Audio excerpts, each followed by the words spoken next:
ಒಂದು ಮಾತು ಕೊನೆಯದಾಗಿ ಹೇಳ್ತೀನಿ, ಕಾಂಗ್ರೆಸ್ನವರೇ ದಯಮಾಡಿ ಎಚ್ಚರಿಕೆಯಿಂದ ಇರಿ. ಸನ್ಮಾನ್ಯ ಸಿದ್ದರಾಮಣ್ಣ ಅವರ ರಾಜಕಾರಣದ ಇತಿಹಾಸ ನಿಮ್ಮೆಲ್ರಿಗೂ ಗೊತ್ತಿದೆ. ಅವರು ಉಂಡು ಮನೆಗೆ ದ್ರೋಹ ಬಗೆತಕ್ಕಂಥದ್ರಲ್ಲಿ ಯಾವಾಗಲೂ ಕೂಡ ಇದೇ ರೀತಿ ತೋರಿಸ್ಕೊಂಡ್ ಬಂದಿರತಕ್ಕಂಥದ್ದು ಅವ್ರ ರಾಜಕಾರಣ.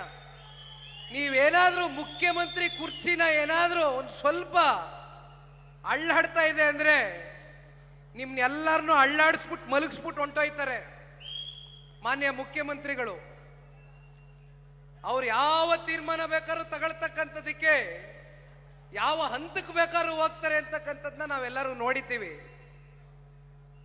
ಎಲ್ಲಿವರೆಗೂ ಕಾಂಗ್ರೆಸ್ಸು, ನೀವು ಮುಖ್ಯಮಂತ್ರಿ ಕುರ್ಚಿ ಭದ್ರವಾಗಿರೋವರೆಗೂ ಕಾಂಗ್ರೆಸ್ಸು, ಆಮೇಲೆ ಯಾವ ಕಾಂಗ್ರೆಸ್ಸು? ಹಾಗಾಗಿ ನಿಮ್ಮ ಒಳಗಡೆ ಇರ್ತಕ್ಕಂಥ ಮಂತ್ರಿ ಮಂಡಲದಲ್ಲಿ ಆಗ್ತಾ ಇದೆಯಲ್ಲ, ಪಾಪ ಕಾಂಗ್ರೆಸ್ನಲ್ಲಿ ಇರ್ತಕ್ಕಂಥ ಮಂತ್ರಿಗಳು ವಾಸ್ತವಾಂಶ ಮಾತಾಡಿದ್ರೆ ಮರುದಿನವೇ ವಜಾ ಮಾಡಿಬಿಡ್ತಾರೆ.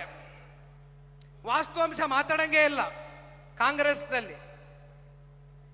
ಏನು ನಾವು ಡೆಮಾಕ್ರಸಿ ಅಂತ ಮಾತಾಡ್ತೀವಿ, ಆ ಪಕ್ಷದ ಒಳಗಡೆ ಒಂದು ಡೆಮಾಕ್ರಸಿ ಸಿಸ್ಟಮ್ ಏನಿರಬೇಕು, ಆ ಸಿಸ್ಟಮ್ ಅಂತಕ್ಕಂಥದ್ದೇ ಕಾಂಗ್ರೆಸ್ ಅಲ್ಲಿ ಇಲ್ಲ.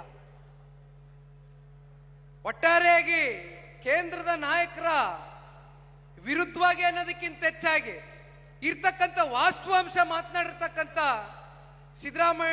ಸಿದ್ದರಾಮಣ್ಣನ ಆಪ್ತ ಬಳಗದ ಮಂತ್ರಿ ಮಂಡಳದ ಒಬ್ಬ ಮಂತ್ರಿಯನ್ನ ಪಾಪ ವಜಾ ಮಾಡಿಬಿಟ್ರಲ್ಲ.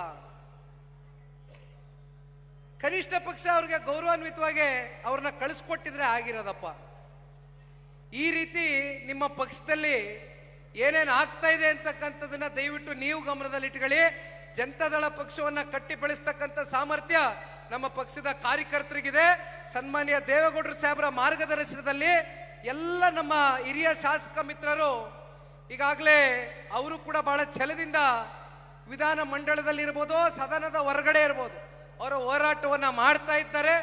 ಹೋರಾಟ ಅಂತಕ್ಕಂಥದ್ದು ಎಂದೂ ಕೂಡ ಜನತಾದಳ ಪಕ್ಷ ಮರ್ತಿಲ್ಲ, ಮರೆಯೋದಿಲ್ಲ. ಸದಾಕಾಲ ರಾಜ್ಯದ ಜನತೆಯ ಪರವಾಗಿ ಹೋರಾಟವನ್ನ ಮಾಡ್ತೇವೆ. ಇನ್ನೂ ಸಾಕಷ್ಟು ಬೀದಿಗಿಳಿದು ಹೋರಾಟ ಮಾಡ್ತಕ್ಕಂಥ ದಿನಗಳು ಕೂಡ ನಾವು ಎದುರು ನೋಡಬೇಕಾಗ್ತದೆ. ಆದರೆ ಇವತ್ತು ಮತ್ತೊಮ್ಮೆ ನಾರಾಯಣ ಸ್ವಾಮಣ್ಣ ಅವರಿಗೆ ಇವತ್ತಿನ ಈ ಕಾರ್ಯಕ್ರಮ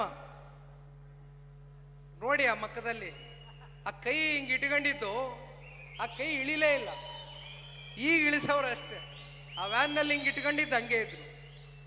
ಇಂಥ ವ್ಯಕ್ತಿಯವ್ರನ್ನ ದಯಮಾಡಿ ಮನವಿ ಮಾಡ್ತಾನಣ್ಣ. ಏನೋ ಹಿಂದೆ ಚುನಾವಣೆಯಲ್ಲಿ ಸಣ್ಣ ಪುಟ್ಟ ಏರ್ಪೇರ್ಗಳಾಗಿರ್ಬೋದು, ಆಗ್ತವೆ, ಅದೆಲ್ಲ ಸ್ವಾಭಾವಿಕ. ಅದು ಹೆಚ್ಚು ಮನಸ್ಸಿಗೆ ತಗೊಳಕ್ ಹೋಗಲ್ಲ, ಅವ್ರು ತಗೊಳ್ತಕ್ಕಂಥ ವ್ಯಕ್ತಿತ್ವನೂ ಅಲ್ಲ. ಆದರೆ ದಯವಿಟ್ಟು ಇಂಥವ್ರನ್ನ ಉಳಿಸ್ಕೊಳ್ಳಿ, ದಯವಿಟ್ಟು ಕೈ ಬಿಡಬೇಡಿ. ಯಾವಾಗಲೂ ನಿಮ್ಮ ಜೊತೆಯಲ್ಲಿರ್ತೇವೆ. ಕ್ಷೇತ್ರದ ಸರ್ವೋತ್ತಮಕ ಅಭಿವೃದ್ಧಿಗೆ ಮುಂದಿನ ದಿನಗಳಲ್ಲಿ ಸನ್ಮಾನ್ಯ ಕುಮಾರಣ್ಣ ಅವರು, ನಮ್ಮ ಪಕ್ಷ ಸದಾಕಾಲ ದೇವನಹಳ್ಳಿ ತಾಲೂಕಿನ ಮಹಾಜನತೆಯ ಋಣವನ್ನ ತೀರಿಸ್ತಕ್ಕಂಥ ಪ್ರಾಮಾಣಿಕ ಕೆಲಸವನ್ನ ಮಾಡ್ತೇವೆ ಅಂತಕ್ಕಂಥದನ್ನ ಈ ಸಂದರ್ಭದಲ್ಲಿ ಹೇಳ್ತಾ, ಮಗದೊಮ್ಮೆ ಇಲ್ಲಿ ಸೇರಿರ್ತಕ್ಕಂಥ ಎಲ್ಲ ನಮ್ಮ ಪಕ್ಷದ ಮುಖಂಡರು, ಕಾರ್ಯಕರ್ತ ಬಂಧುಗಳಿಗೆ ಇವತ್ತಿನ ಕಾರ್ಯಕ್ರಮ ಒಂದು ಐತಿಹಾಸಿಕವಾದಂಥ ಕಾರ್ಯಕ್ರಮ. ನಿಮ್ಮೆಲ್ಲರ ಹೋರಾಟ, ನಿಮ್ಮೆಲ್ಲರ ಶ್ರಮ, ನಿಮ್ಮೆಲ್ಲರಿಗೂ ಕೂಡ ಹೃದಯ ತುಂಬಿದ ಧನ್ಯವಾದಗಳು, ಅಭಿನಂದನೆಗಳು. ನಮ್ಮ ಯುವ ಘಟಕದ ತಾಲೂಕಿನ ಅಧ್ಯಕ್ಷರು ರವಿ ಅಣ್ಣ ಅವರು ಕೂಡ ಸಾಕಷ್ಟು ಹೋರಾಟವನ್ನು ಮಾಡಿದ್ದಾರೆ. ಇವತ್ತು ಯುವಕರ ಜೊತೆ ಬಹಳ ಅಚ್ಚುಕಟ್ಟಾಗಿ ಕಾರ್ಯಕ್ರಮ ಮಾಡಿಕೊಟ್ಟಿದ್ದೀರಣ್ಣ. ಊಟದ ವ್ಯವಸ್ಥೆ ಆಗಿದೆ, ದಯಮಾಡಿ ತಾವೆಲ್ಲರೂ ಊಟ ಮಾಡಬೇಕು ಅಂತಕ್ಕಂಥದ್ದು ಈ ಸಂದರ್ಭದಲ್ಲಿ ಕೋರ್ಕೊಳ್ತಾ, ಮತ್ತೆ ನನಗೆ ಮಾತನಾಡೋದಕ್ಕೆ ಅವಕಾಶ ಮಾಡಿಕೊಟ್ಟಂತ ನಿಮ್ಮೆಲ್ಲರಿಗೂ ವಂದಿಸಿ ನನ್ನ ಎರಡು ಮಾತಿಗೆ ವಿರಾಮವನ್ನು ಕೊಡ್ತೇನೆ. ಧನ್ಯವಾದ. ಜೈ ಹಿಂದ್, ಜೈ ಕರ್ನಾಟಕ, ಜೈ ಜನತಾದಳ. ನಿಖಿಲ್ ಕುಮಾರಣ್ಣವ್ರಿಗೆ ತುಂಬ ಹೃದಯದ ಧನ್ಯವಾದಗಳನ್ನ ಅರ್ಪಿಸ್ತಾ ಎಲ್ಲರೂ ಒಟ್ಟಾಗಿ Karibasaveshwara agri India private limited ರವರ ನಂಬರ್ 1 ಸ್ಪ್ರಿಂಕ್ಲರ್ ಪೈಪ್. ನಾನು 86 kg ಇದ್ದವಳು 71 kg ಬಂದಿದ್ದೀನಿ. ವಯಸ್ಸಾದ್ಮೇಲೆ ಸ್ಮಾರ್ಟ್ ಆಗಿ ಕಾಣ್ತೀರಾ ಅಂದ್ರೆ ಜಿನ್ನಿ. 126 kg ವೇಟ್ ಇದೆ. ನಾವು ಈಗ 114 kg ಲೆಕ್ಕ ಬಂದಿದ್ದೀವಿ. ಯಾವುದೇ ಸೈಡ್ ಎಫೆಕ್ಟ್ ಆಗಿಲ್ಲ. 84ರಿಂದ 50 kg ಬಂದೆ, ಆಮೇಲೂ ಸಣ್ಣಗೆ ಫಿಟ್ ಆಗಿದ್ದೀನಿ. ಅದಕ್ಕೆ ನಾನು ಯೂಸ್ ಮಾಡ್ತಾ ಇರೋದು ಜೀನಿ ಸ್ಲಿಮ್. 84ರಿಂದ 50 kg ಬಂದೆ, ಆಮೇಲೂ ಸಣ್ಣಗೆ ಫಿಟ್ ಆಗಿದ್ದೀನಿ. ಅದಕ್ಕೆ ನಾನು ಯೂಸ್ ಮಾಡ್ತಾ ಇರೋದು ಜೀನಿ ಸ್ಲಿಮ್. ಸಣ್ಣ ಆಗಕ್ಕೆ ಜೀನಿ ಸ್ಲಿಮ್ ಯೂಸ್ ಮಾಡದೆ ಹೆಲ್ದಿನೂ ಅದೇ. ನೀವು ಸಣ್ಣ ಆಗ್ಬೇಕಾ, ಹೆಲ್ದಿ ಆಗ್ಬೇಕಾ? ಹಾಗಿದ್ರೆ ಜೀನಿ ಸ್ಲಿಮ್ ಯೂಸ್ ಮಾಡಿ. ಹೇ ಸಣ್ಣ ಆಗೋದಕ್ಕೆ ಯಾವುದೋ ಪ್ರಾಡಕ್ಟ್ ಹೇಳ್ತಾ ಇದ್ದಾಳೆ, ಏನಾದರೂ ಸೈಡ್ ಎಫೆಕ್ಟ್ಸ್ ಇದೆ ಅಂತ ಯೋಚನೆ ಮಾಡ್ತಾ ಇದ್ದೀರಾ? ಖಂಡಿತ ಇಲ್ಲ, ಯಾಕಂದರೆ ಇದು ಕೆಮಿಕಲ್ ಫ್ರೀ. ಸಣ್ಣ ಆಗಬೇಕು ಅಂದರೆ ಜೀನಿ ಸ್ಲಿಮ್ ಯೂಸ್ ಮಾಡಿ. ಹೆಚ್ಚಿನ ಮಾಹಿತಿಗೆ ಕೆಳಗೆ ಡಿಸ್ಪ್ಲೇ ಆಗ್ತಿರೋ ನಂಬರ್ಗೆ ಕಾಲ್ ಮಾಡಿ.